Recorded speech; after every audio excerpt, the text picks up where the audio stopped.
Hello guys welcome to my YouTube channel. So आज चाहिँ हामी हाम्रो छुट्टीको दिन मार्केट गयो। मार्केट गएर हल्का गर्मीको चिया खायो। चिया खाएर त्यसपछि सब्जी मार्केट लाग्यो। सब्जी मार्केटमा पुरा हेऱ्यो, पुरा सब्जी मार्केटमा पुरा सब्जी रहेछ। हिँड्दै गएको एउटा रातो आँप देख्यो। यसो आँप फर्का फर्का हेरेको गाउँ जस्तो लाग्यो।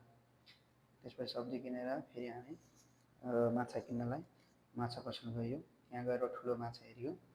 टक्कै परे माछा किनेर माछालाई काट्न लगाइयो। माछा काटिसकेर त्यसपछि हामी चामल किन्न गयो। चामल किनेर टक्क चामल पनि प्याक गरेर रुम आयो।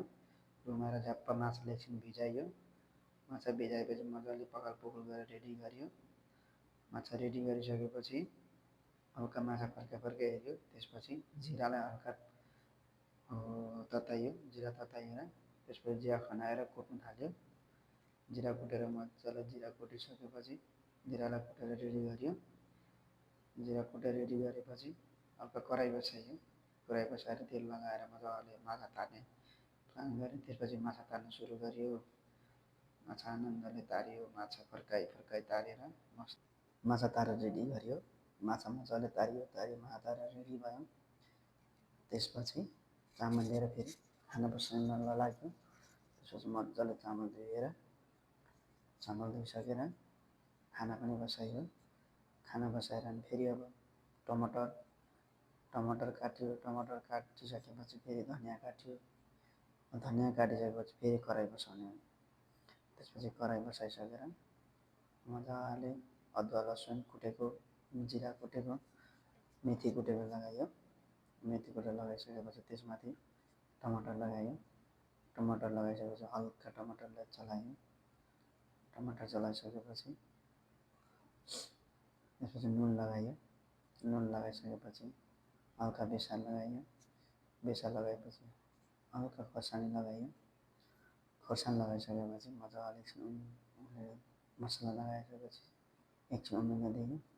उम्लिसकेपछि त्यसमाथि हल्का पानी लगायो। पानी लगाइसकेर फेरि पानी लगाइसकेपछि फेरि एकछिन उम्लिन दियो। पानी उम्लिसकेपछि त्यसमाथि माछा फ्राई गरेको माछा लगाइयो। जो अघि फ्राई गरेर रेडी गरेको माछा थियो त्यो माछा मजाले लगाएर त्यसलाई हल्का उम्लिन दियो। त्यसपछि माछा पनि मजाले गल्यो। माछा गल्यो हल्का भएपछि धनियाँ लगाइयो। धनियाँ लगाइसकेपछि हल्का यसो खाना हेरेको खाना पनि रेडी भइसकेको छ। त्यसपछि अब हामीले खानासाना बनाइसकेपछि चाहिँ अब किचन सरसफाइ गर्न लाग्यो। खाना बनाइसकेपछि चुल्हा किचन सरसफाइ सबै सफा गर्नुपर्ने भयो। त्यसपछि दाइरोमा लगाएर दुईजनाले मजाले किचन एरिया सबै एरिया मजाले सफा गऱ्यो। सफा गरेर रेडी बनाइयो। रेडी बनाएपछि अब खानासाना बसायो। खानासाना लिएर खाने तयारीमा बस्यो। हेर्नु साथीहरू, हामीले बनाएको माछा कस्तो छ? तपाईँलाई बनाएको राम्रो लाग्यो भनेदेखि एउटा कमेन्ट छोडेर गइदिनु होला। साथीहरू, फेरि युट्युब च्यानल हेरिदिनु भएकोमा सबैलाई धन्यवाद।